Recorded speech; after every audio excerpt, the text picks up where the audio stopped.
Hi guys! Welcome back po sa ating channel. Para sa mga bago, Moonchild Maguda rin here.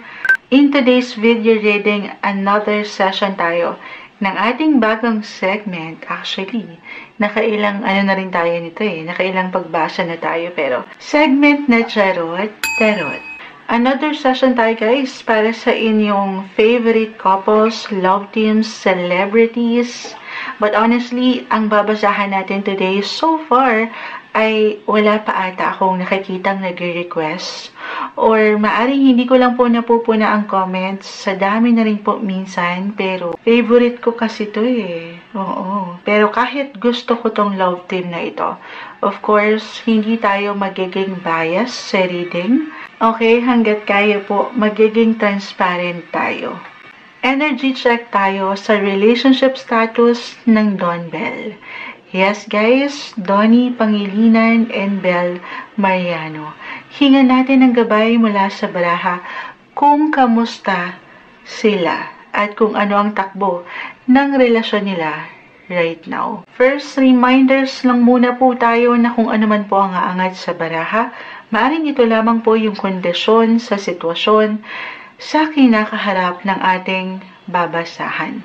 Pero yung outcome o resulta at the end of the day ay wala po sa mga baraha. Okay, wala po dito ang finale sa kanilang teleserye. Kung ano man ang aangat ngayon, maaring ito lamang po yung ngayon. Yung message guidance na maaring kailangan marinig ngayon. Nothing is yet set in stone guys. Everything is temporary. Yan po ang ating reality. Pwede itong mabago. Depende na rin sa patuloy na maaring maging aksyon o desisyon ng isang tao. Hindi ko ito tatamisan kahit favorite ko to, pero wag pong lalagiman. Mensaheng gabay lamang po. This is also considered as part of entertainment purposes only. Wag ma-attach sa cards. Charot Tarot. Okay, so dito muna po tayo sa tarot reading. At ito ang ating gagamitin. Kuha muna tayo ng ilang guidance, advice. Panimulang baraha, kumbaga. Anong kailangan nating marinig? Kamusta ang Don Bell ngayon? Ano pong guidance, advice? Donnie Pangilinan at Bel Mariano. Anong tinatakbo ng kanilang relasyon ngayon? Guidance, advice po. Message.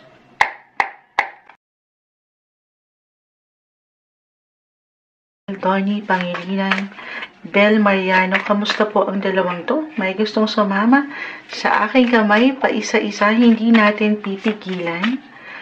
Don Bell, okay. So, tingnan muna natin.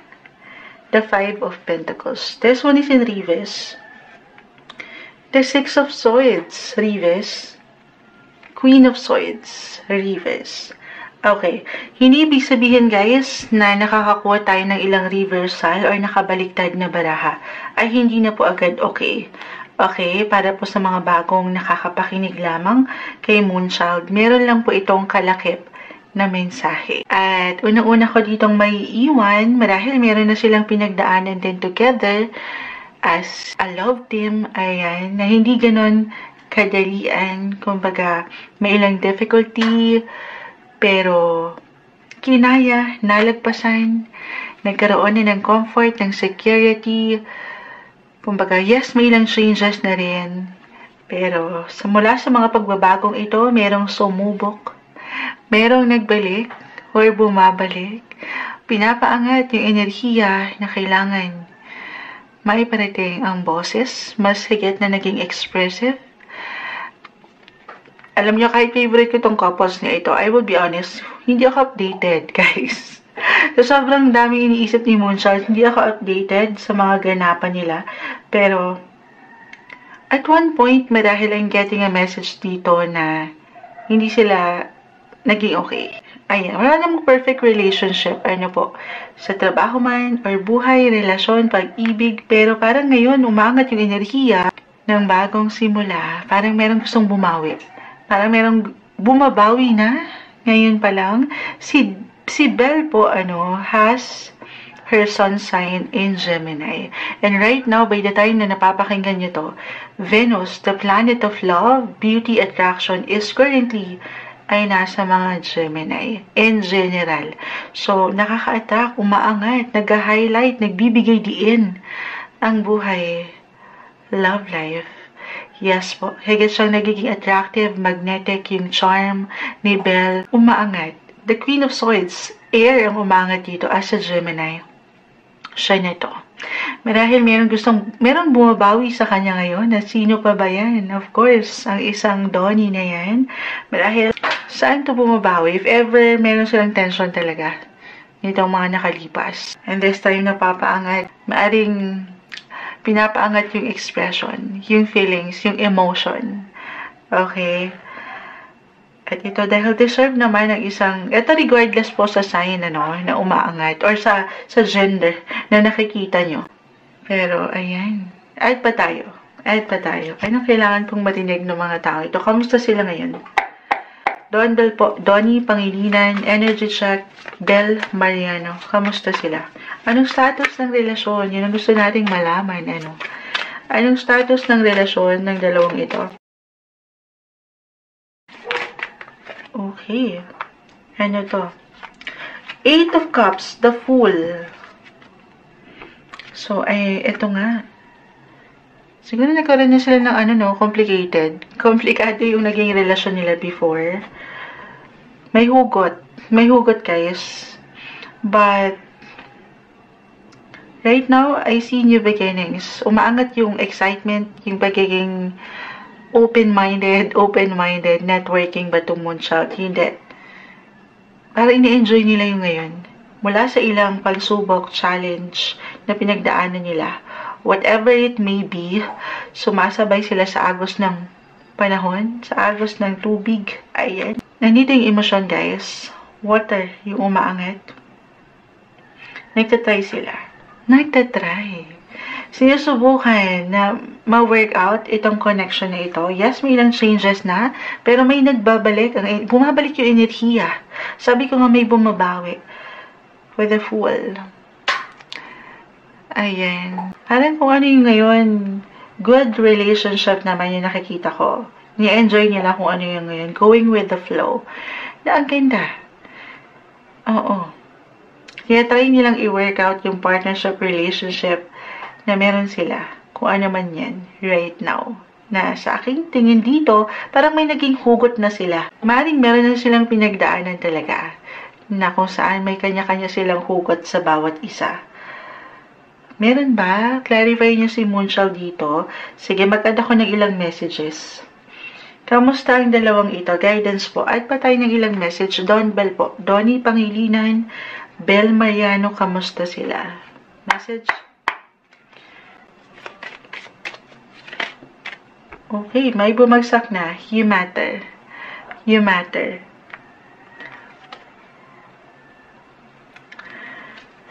Ayan, parang pinapaangat yung halaga. Okay, I need more balance. Yung protection sa relationship, I need more balance. I am manifesting you.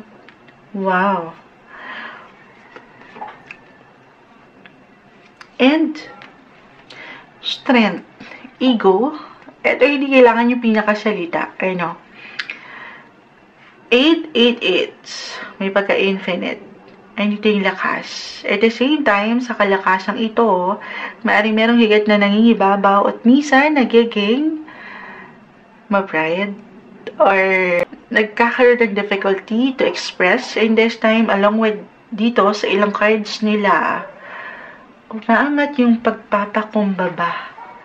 Kasi nga, marahil merong realizations or ilang learnings, may pakiramdam na, ay, sandali, mahalaga.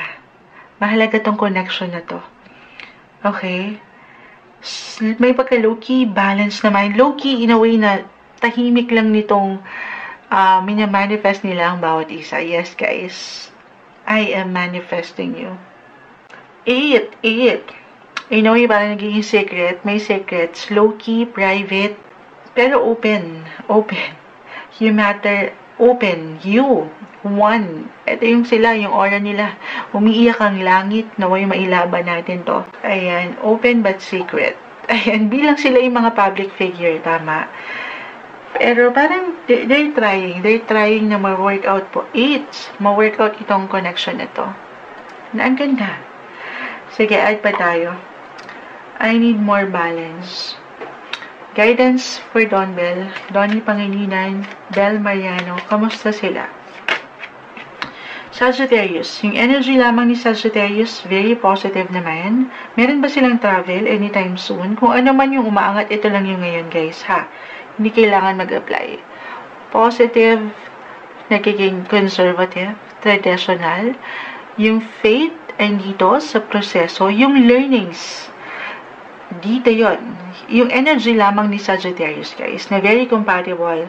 Pareho sila, air sign. Aquarius, si Donnie, si Balay Gemini, very compatible sa pagka-fiery ni Sagittarius. So, parang meron dito umaangat talagang lessons, learnings. And I feel, parang masigit itong nag-a-apply kay Donnie. Pwede nyo ako i-clarify kung meron kayong gustong sa comment nyo lang yan. At ganun din si Bel, syempre naman. Oo, I am manifesting you. Okay, add pa tayo. Donnie Pangilinan, Bel Mariano, kamusta po sila? Hingi tayo ng ilang messages. Ang daming bumagsak dito. Kunin natin yung pinaka-advice. Ayun na. Pisces. Yung energy lamang po ni Pisces. And Pisces is very emotional. Pisces is in the 12th house. Na-mention ko na yung secrets. Low-key, may ilang nakahide. Ilang hidden matters. May nagiging secret ang relationship, guys. Meron silang, kumbaga low-key, tanging sila lang yung nakakaalam ng ilang agenda dito. Na okay lang naman. Sabi ko nga, open and secret relationship. Gusto niyo yan. Paano yan? Pero kasi nga public figure sila, hindi nagiging madali. But at the same time, nagiging positive. Actually, in modern astrology, planet ruler ni Pisces is Neptune. This is about dreams, manifestation, manifesting. Yung ilang pangarap. Pero, traditionally, ang planet ruler ni Pisces, pareho sila ni Sagittarius. Planet Jupiter, isa lang yan. Jupiter is the planet of luck, wealth, happiness, fulfillment. At yung ilan pang magagandang definisyon ni Jupiter. So, may something swerte, good luck sa koneksyong ito. Parang perfect. Perfect combination. Parang ganon. Gusto niyo yun. Okay, mag-add pa tayo. Hindi ako satisfied dun. So, mag-add ng taro. Clarify pa natin tong ilang bumagsak. Don Bell, Donnie Pangilinan, Bel Mariano. Message. Energy check tayo. Kamusta sila? Ano pang kailangan naming marinig? Mensaheng gabay lamang po. The 7 of Cups. 7 is about relationship, partnership. Anito na yun. Overwhelming. Na in a way, baka nagiging confusing, complicated minsan. Pero marami pang pwedeng possibilities. Magagandang potential opportunity ang parating sa dalawang ito. Limitless. Okay, yun lang. Minsan parang sa dami ng plano, iniisip, ganap sa paligid nila or sa kanilang nararamdaman. Hindi higit na mabigyan ng prioridad or mabigyan ng diin. Alam mo yun. Okay, pero ang ganda nito. Hindi sila mauubusan ng pwedeng gawin or kaharapin together. Limitless. Maraming pwedeng ihain sa kanilang. Sabi ko nga, good luck.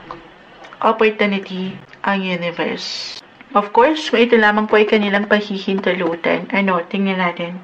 Kuha tayo ng pinaka-advice mula dito sa Papuso na Oracle. Medyo mahirap itong i-shuffle, pero susubukan natin. Kunin lang natin yung pinaka-advice. Message for Don Bell. Donnie Pangilinan, Bel Mariano. Anong kailangan naming marinig? Guidance para sa dalawang ito. Guidance po mula dito. Ayan, may umangat na. Okay. Tingnan natin, basahin natin. When it comes to the matters, you matter. Diba? May apply lang ni Moonchild. When it comes to the matters of the heart, there is no right or wrong. Every choice you make expands your understanding of life and love. Di ba English kasi ano? Go with the flow po yung energy, maganda. Patuloy nilang pinipili ang bawat isa. Yes, with 7 of Cups. When it comes to the matters of the heart, there is no right or wrong. Every choice you make expands your understanding of life and love. May hugot ang dalawang ito. Pero ang ganda ng connection nila, parang meron pang ikalalalim or meron pang huhugutin ang bawat isa. Basta't ang mahalaga sa ating nakikita dito ang importansya, proteksyon at pagpapahalaga. Okay, ito yung guidance marahil. Energy check for Dawn Bell. Kung meron kayong mga requests or pagdating sa inyong mga favorite couples, love team, celebrities, try natin na pumili sa inyo ng pinaka-most pa requested po. Comment lang kayo down below. Ayan, guidance lamang for Dawn Bell. Hopefully kahit paano ay naparating natin yung messages. Until sa ating next session, charot, tarot, marami pong salamat.